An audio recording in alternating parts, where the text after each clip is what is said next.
আসসালামু আলাইকুম এভরিওয়ান, সবাই কেমন আছেন? আশা করছি সবাই খুবই ভালো আছেন। আজ আমি আপনাদেরকে কাঁচা মরিচের সস বা গ্রিন চিলি সস তৈরি করে দেখাবো। আর এই সসটি ইন্ডিয়াতে খুবই জনপ্রিয় একটা সস। তারা সেখানে বিভিন্ন ধরনের ভাজা পোড়া, যেমন সিঙ্গারা, সমুচা, পুরীর সাথে খুবই মজা করে খায় এই সসটি দিয়ে। আর এই সসটি যদি আপনি দোকান থেকে কিনতে চান তাহলে অনেকটা চড়া দাম দিয়ে আপনাকে কিনতে হয়। তাই বাহির থেকে এই সসটি না কিনে আপনি ঘরেই তৈরি করতে পারেন। আর এটি তৈরি করাও কিন্তু খুবই সহজ, অল্প খরচে এবং অল্প সময়ে আপনি তৈরি করতে পারবেন। আর যারা ঝাল খেতে পছন্দ করেন কিংবা ভাজা পোড়া খেতে পছন্দ করেন তাদেরকে আমি বলবো আজকের ভিডিওটা তাদের জন্য খুবই উপকার আসবে। তো কাঁচামরিচের সস তৈরি করার জন্য এখানে আমি ঝাল কম 200 গ্রামের কাঁচামরিচ নিয়েছি। আর কাঁচামরিচগুলো আমি আগে থেকে ভালোভাবে ধুয়ে বোটাটা ছাড়িয়ে তারপর সবগুলো কাঁচামরিচ আমি একটা টিস্যু দিয়ে মুছে নিয়েছি পানিটা।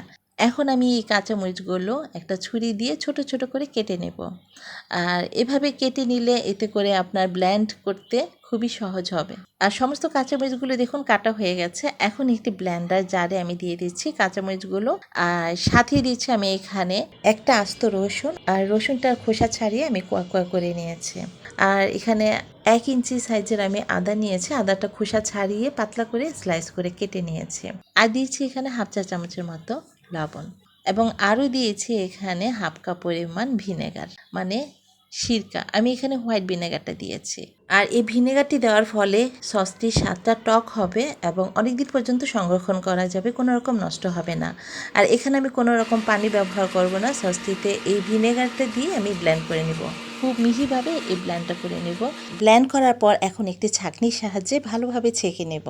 আর অবশ্যই চেষ্টা করবেন ব্লেন্ড করার পর এটাকে ছেঁকে নেওয়ার জন্য।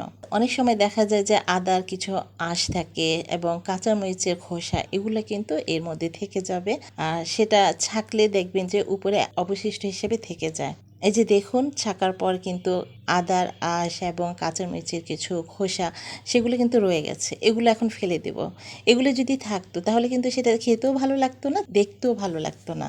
আর ছেঁকে নেওয়ার পর দেখুন কাঁচামরিচের পিউরিটা কতটা সফট হয়ে গেছে। এখন একটি প্যানে আমি কাঁচামরিচের পিউরিটা দিয়ে দিচ্ছি ঢেলে।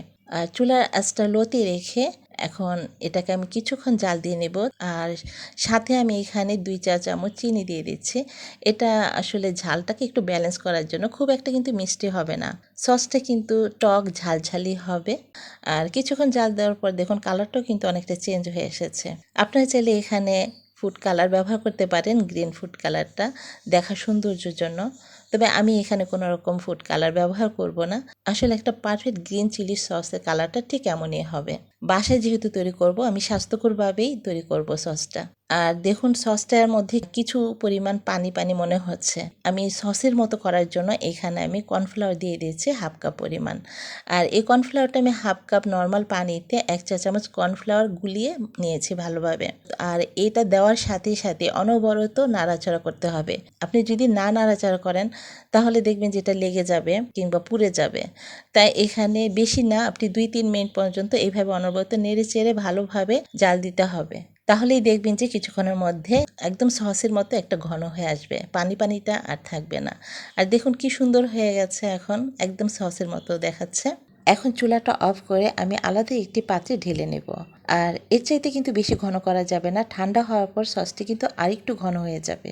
আর ঠান্ডা হওয়ার পর আমি একটি পরিষ্কার শুকনো কাচের বয়ামে ঢেলে নেব।